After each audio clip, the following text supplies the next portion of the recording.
পুজোর সাজে পড়লো কাঠি, মন খুশিতে মাতলো হাসি। নমস্কার, আপনারা দেখছেন নিউজ 10 বাংলা। পুজোর মাত্র হাতে গোনা কয়েকটা দিন বাকি। প্রতি বছরের মতো এবছর আমরা চলে এসেছি হাওড়ার সেরা 10টি মণ্ডপ খুঁজে নিতে। ঠিক তেমনই আজ আমরা চলে এসেছি হাওড়া সরস্বতী ক্লাবে। এখানকার কিছু মেম্বারদের সঙ্গে আমরা কথা বলে নেব। নমস্কার, আপনার নামটা? গৌরব মুখার্জি। আপনারা এবারে কি আকর্ষণ তুলে ধরতে চাইছেন দর্শনার্থীদের কাছে? আমাদের এবারের মণ্ডপের নাম হচ্ছে, থিমের নাম হচ্ছে সরস্বতী ক্লাবের 78 মৃত্তিকা শিল্পের আড়ম্বর। সম্পূর্ণ মাটির কাজ দিয়ে এবারে আমরা আমাদের মণ্ডপটাকে সাজিয়ে তুলেছি। আপনারা দেখতেই পাচ্ছেন, মাটিটাকেই এবারে মূল কেন্দ্র হিসাবে আমরা মণ্ডপে ব্যবহার করেছি। আরো যদি ডিটেলসে কিছু বলেন।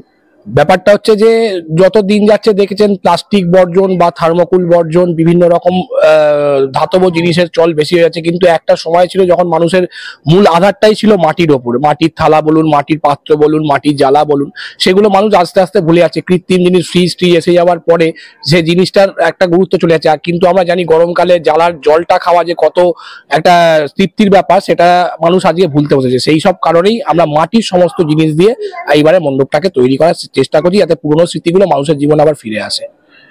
আপনাদের প্রতিমা শিল্পীর নাম? কৌশিক চ্যাটার্জি। আপনাদের থিম মেকারের নাম? কৌশিক মাঝি।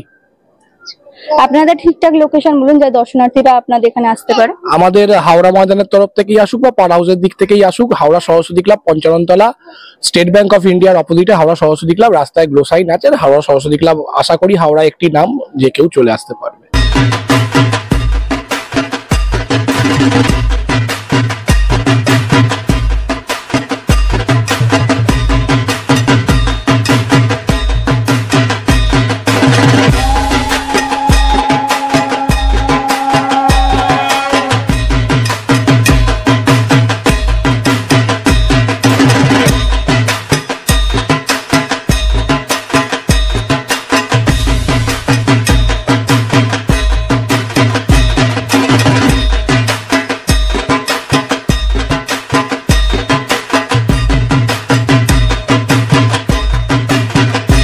তো আপনারা নিজেরাই ওনাদের মুখ থেকে লোকেশনটা শুনে নিলেন।